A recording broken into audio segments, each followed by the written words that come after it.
This might be the best chicken pie you would ever make. Hi foodies, welcome back to my YouTube channel.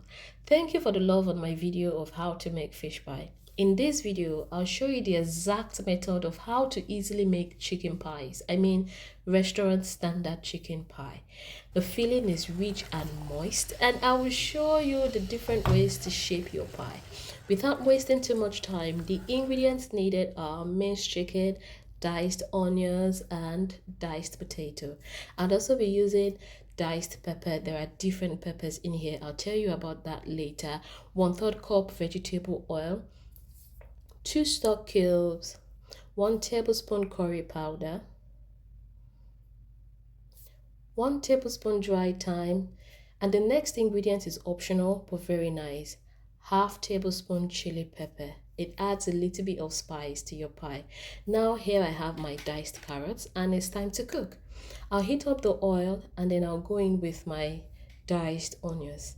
I'll stir fry it until it's nice and sizzling and a little bit transparent, as can be seen in the video. Now I'll add curry powder, thyme, chili pepper. Remember, it's optional but nice.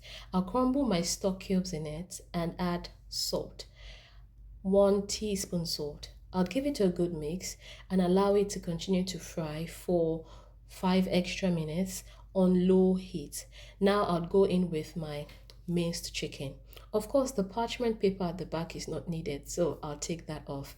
I'll mix the chicken with the onion and everything in the pot and allow it to slowly fry for 5 minutes on low heat before I go in with the other ingredients such as chopped potatoes, chopped carrots, and of course the pepper. The pepper is a combination of red bell pepper and sweet long pepper. I'd also add some water and give it a good mix. I'll cook this until the potatoes are very soft. If you're new here, you are very welcome. Do consider subscribing so that you don't miss more simple step-by-step recipes like this one. While it's cooking, I'll prepare my dough. In my mixer bowl, I'll add 4 cups all-purpose flour. Then I'll go in with 1 teaspoon salt, half tablespoon baking powder, and 2 tablespoons sugar. I'll also crack 2 eggs into the mixer bowl after adding 125 grams butter. I'll add 1/3 cup water and mix well with my mixer bowl. Back to the filling. Here it is. The potatoes are really soft now, so I'll mash everything up nicely so that it becomes moist and it looks nice and delicious. If you ever love bakery style chicken pie, this is it.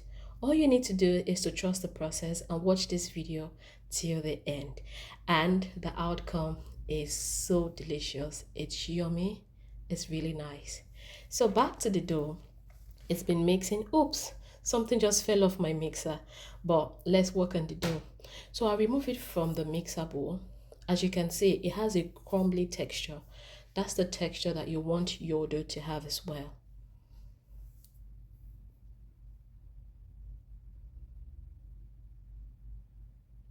After this, I'll knead it lightly on the work surface. Be careful not to overwork your dough. Knead lightly and then I'll set it aside and just allow it to rest.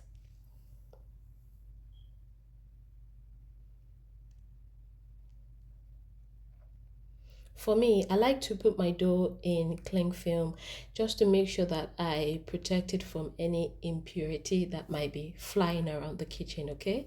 Although my kitchen is clean, but I just like to do this as a safety measure because this is something to eat. And this is what it looks like. Now I'll let it rest for about 20 minutes.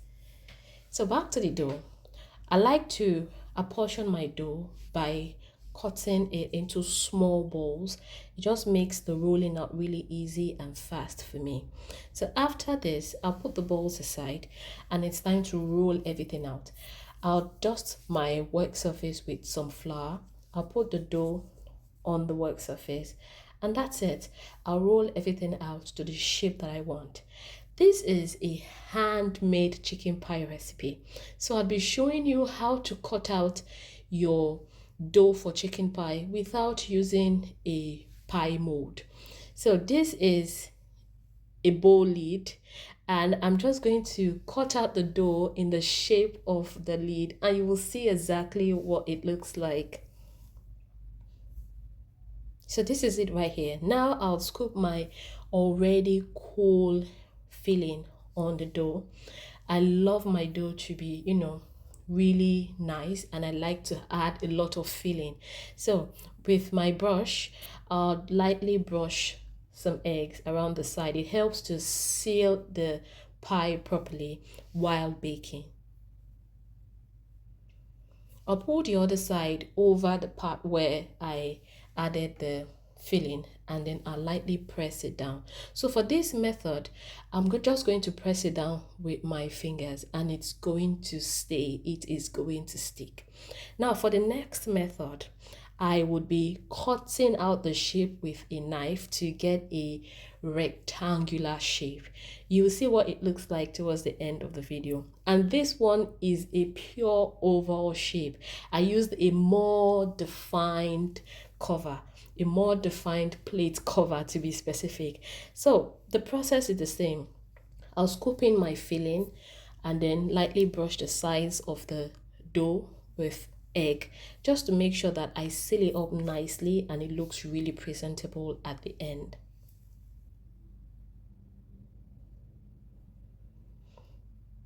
Then it's time to close it up, but this time I'll show you something different. After pulling off the other one, here I'll be sealing it with my fork. Everybody has this in their kitchen, so it's really easy to get. I'll simply just press the fork on the sides of the dough just to make sure it comes together nicely and it gives it that nice shape.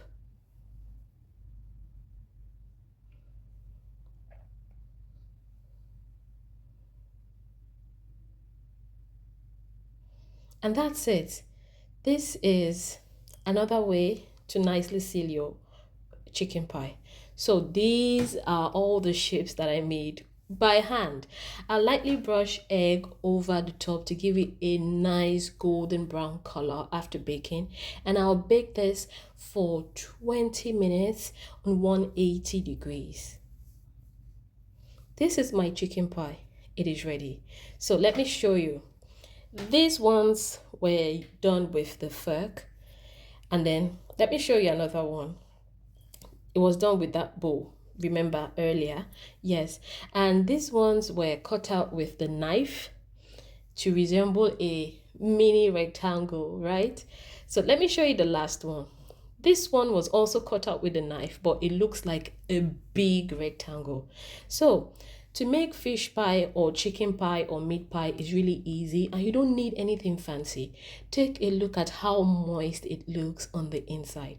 I'm so happy that you watched this video to the end. Don't forget to subscribe, share this video to your family and friends if you find it useful and insightful. And of course, let me know what you think about this recipe in the comment section. I always love to read your comments till I post my next video. Bye!